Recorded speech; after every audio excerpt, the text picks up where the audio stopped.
अस्सलाम वालेकुम। उम्मीद करते हैं आप सब खैरियत से होंगे। अल्हम्दुलिल्लाह हम भी ठीक हैं। और यहाँ मैं आज आपको बनाना सिखाऊंगी बीफ मलाई टिक्का बोटी की रेसिपी दूंगी आज आपको। चिकन टिक्का बोटी तो आपने बहुत ही खाई होगी, बनाई भी होगी। और यहाँ पर जो है आज हम बीफ के साथ बनाएंगे, मलाई के साथ बनाएंगे बीफ मलाई बोटी टिक्का। और यहाँ पर बहुत ही लाजवाब, बहुत ही गलावट होगी इसके अंदर, बीफ के अंदर बिल्कुल भी आपको हार्ड नहीं लगेगा।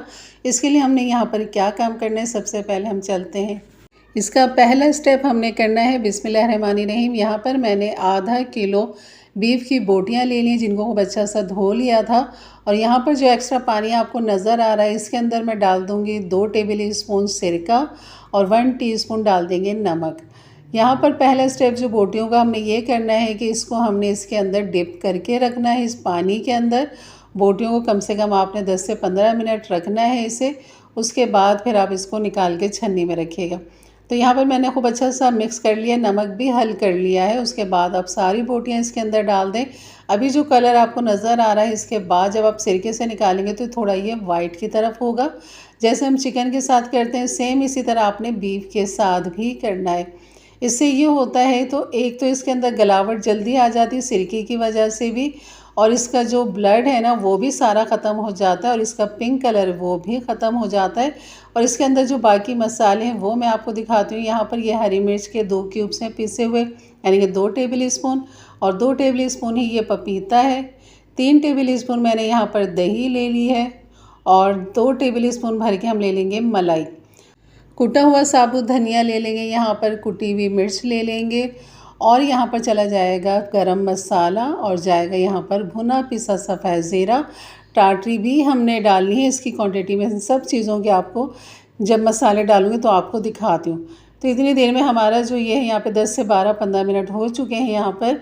और गोश्त आप देख रहे हैं बिल्कुल ही सफ़ेद की तरफ हो चुका है। इसका पानी सारा हम निकाल देंगे। छन्नी में रखा था मैंने इसे। जब सारे ड्रॉप पानी के निकल गए उसके बाद फिर आपने इसको बॉल में डालना है। यहाँ पर हमने इसको मैरिनेट करना है इन सब चीज़ों के साथ। सबसे पहले हम डाल देंगे कुटा हुआ धनिया 1 टीस्पून भर के, कुटी हुई लाल मिर्च डाल देंगे 1 टीस्पून, गरम मसाला डाल देंगे 1/2 टीस्पून, भुना पिसा सफ़ेद ज़ीरा डाल देंगे 1/2 टीस्पून, टाटरी डाल देंगे 3-4 टीस्पून, और यहाँ पर नमक डाल देंगे 1/2 टीस्पून। इन सब चीज़ों को पहले हमने मिक्स करना है। लिक्विड चीज़ें हमने अभी नहीं डालनी। सबसे पहले आपने ड्राई मसाले डालने ताकि एक एक बोटी पे जो है ना मसाला खूब अच्छा सा चिपक जाए। खूब अच्छा सा मिक्स करने के बाद फिर हम यहाँ पर डालेंगे दही जो हमने निकाल के रखी थी, वो यहाँ पर मेल्ट हो चुकी है।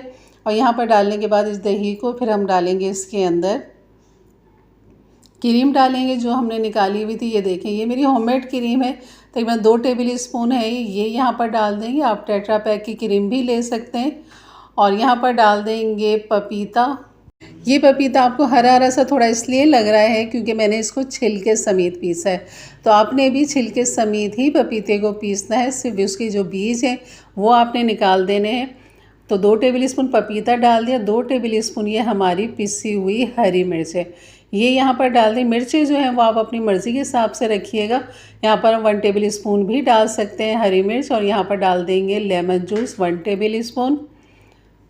और फिर इन सबको खूब अच्छा सा यहाँ पर करेंगे मिक्स करने के बाद फिर वही बात है कि आपने जितना अच्छा टाइम इसको देना है मैरिनेट होने के लिए, इतना ही आपकी बोटी के अंदर फ्लेवर जायका निकल कर आएगा।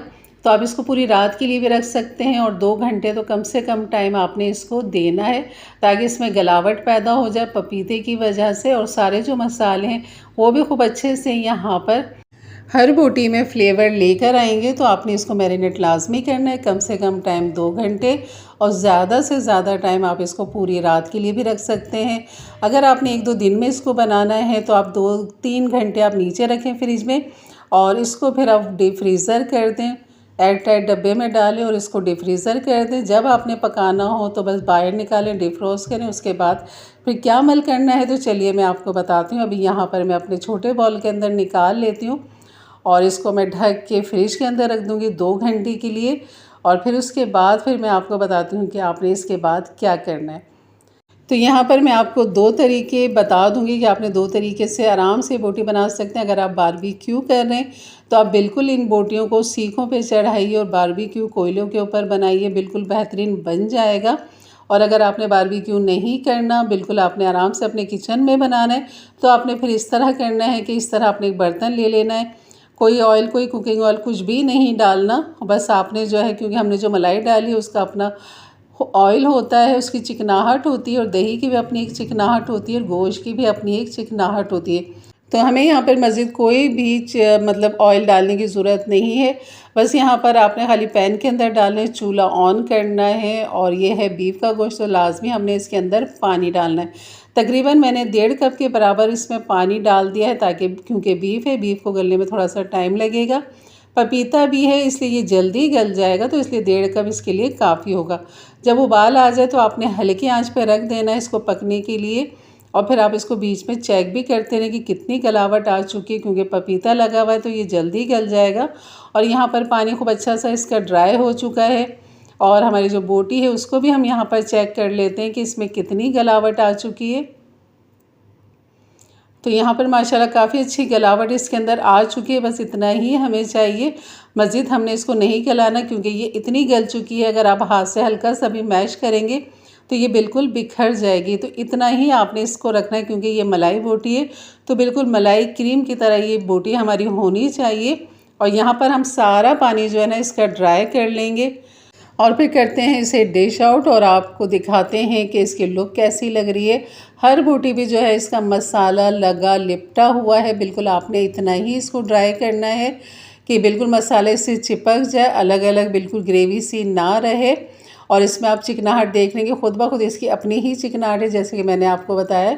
तो आपको बिल्कुल भी कोई ऑयल घी डालने की इसमें ज़रूरत नहीं है। इसके साथ बना लीजिए पूरी, पराठे बना लीजिए, या तंदूर की रोटी या चपाती, जो आपको पसंद हो आप उसके साथ इसको नोश फरमा सकते हैं।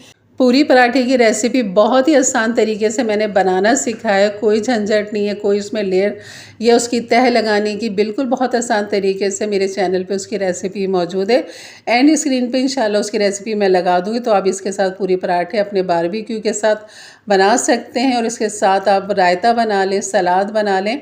और ये देखें बोटी मैं आपको तोड़ के दिखा रही हूँ, बिल्कुल हल्का सा मैंने सिर्फ मैश किया अंगूठे की मदद से, और बोटी जो है वो बिल्कुल इस तरह कितनी सॉफ्ट नरम हो चुकी है। तो बस आपने इतना ही इसको गलाना है। तो ये थी मेरी आज की रेसिपी। अच्छी लगी तो लाइक कर दीजिएगा, मेरे चैनल पे नए आए हैं तो ज़रूर सब्सक्राइब करके जाइएगा, बेल के बटन को क्लिक कर दें, ऑल के बटन को प्रेस कर दें, ताकि मेरी वीडियो की नोटिफिकेशन हमेशा आपको सबसे पहले मिले।